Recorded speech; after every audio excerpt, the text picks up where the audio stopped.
Hi, I'm Grace Waswa, founder of Vijana Tupo Initiative and from the Kenya Red Cross Society.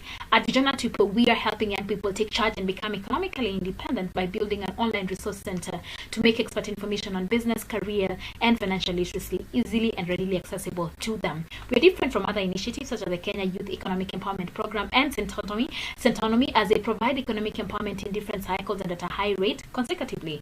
Vijana Tupo makes economic empowerment easily and readily accessible to young people through our digital resource center, giving them a 24-hour access to expert advice on the stated themes. Our site is also subject to the preference of the user. That is, the content comes in forms of podcasts, webinars, and articles, and the user gets to choose their mode of preference. We received great feedback from our mentor, which was such as creating a good value proposition for the members that sign up.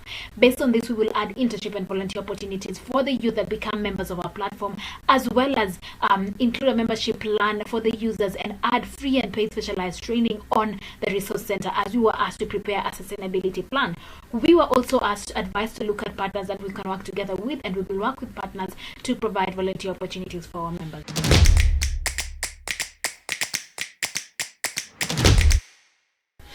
The general success for Vijana Tupo will be to significantly and positively improve the economic status of the members that sign up on our platform, as well as help youth achieve economic independence. In 3 months, we hope that we will have at least 1,000 young people signed into the platform. Out of every 100 young people, of the 1,000 that sign up, we hope that at least 50% will gain and use job-ready skills provided to get jobs. Out of every 100 people that sign up on the entrepreneurship track, we hope that at least 50% will start and grow successful businesses, as well as start investing.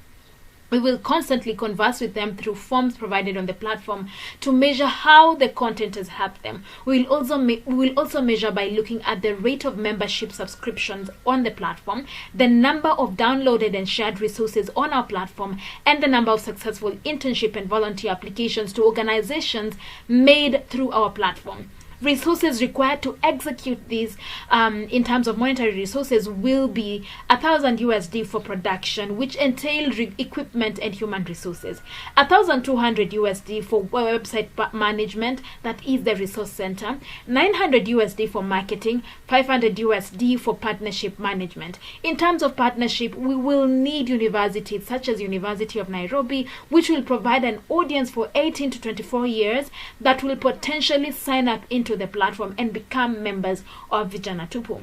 We will need banks such as the Absa Bank to join our pool of financial literacy experts, as well as Microsoft Kenya to join our pool of experts in career development.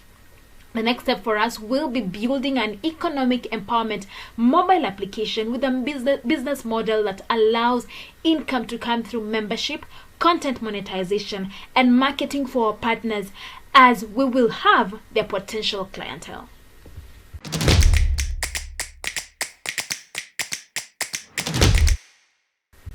Goal 2 of the Kenya Red Cross Strategic Plan 2021 to 2025 is to have communities lead healthy lives and have opportunities to achieve social, economic, and psychological well-being. One of its key focuses is also to have a youth-centered organization. We are helping our national society to achieve this by directly impacting the community through sharing of skills and education, which will help them lead successful economic lives and become economically independent.